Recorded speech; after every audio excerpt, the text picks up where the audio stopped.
Peer assessment isn't as common as tutor assessment, but it's really powerful. CELT are offering workshops where you can explore and discuss using it in your own teaching. We believe peer assessment can increase student engagement, help students to be more autonomous learners, but also to work together, and ultimately improve retention and progression. It's a tool to support student learning, sometimes in surprising ways. Peer assessment really helps the student who's receiving the assessment. They'll get feedback, and feedback, as we know, is one of the key ways that students can close the gap between their current attainment and where they'd like to be. Due to the nature of the task, they'll often receive more feedback than they could get from a tutor, and on more different aspects of their work. It'll often be in simpler language. It won't be as specialist as feedback from a tutor, but it may speak more precisely to where they are at the moment. And because they've received it from an informed peer rather than an authority figure, they might be more likely to listen to it, engage with it, push back against it, and thus create some kind of dialogue around the feedback and hopefully employ it in their work. Peer assessment also helps those who are offering the feedback. They'll see more examples of their peers' work and they'll be able to understand different approaches or avoid certain pitfalls. They'll also have to understand the marking criteria much better. What does this term mean? What would this level of success look like in order to accurately employ it?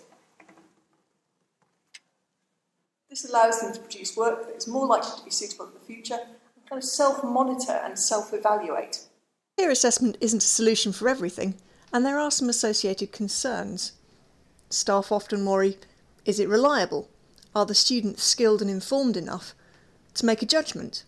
Will they be too generous to their peers? Or will they be affected by existing friendships and rivalries?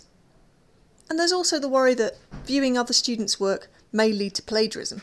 Students also have concerns about peer assessment. Some of them are going to feel very self-conscious showing their work to their fellow students. And there's quite a lot of anxiety about judging your peers. Some students see their peers as unqualified to comment on their work and believe that the only useful feedback is the kind that comes from a tutor. And there's an understandable concern that peer assessment has been introduced into higher education just to reduce the workload of staff. But these anxieties can often be ameliorated. Sometimes that might be by using peer assessment formatively rather than summatively, or by asking for comments rather than requiring grades, or by using anonymity. But mainly it will be by induction and discussion. Students need to understand the process and the purpose, and that it's being used because it's a useful tool. And also by the design of the assessment task itself. CELT offers workshops on using PeerMark with Turnitin. But there are also other ways you could introduce peer assessment and feedback into your teaching. Why not get in touch?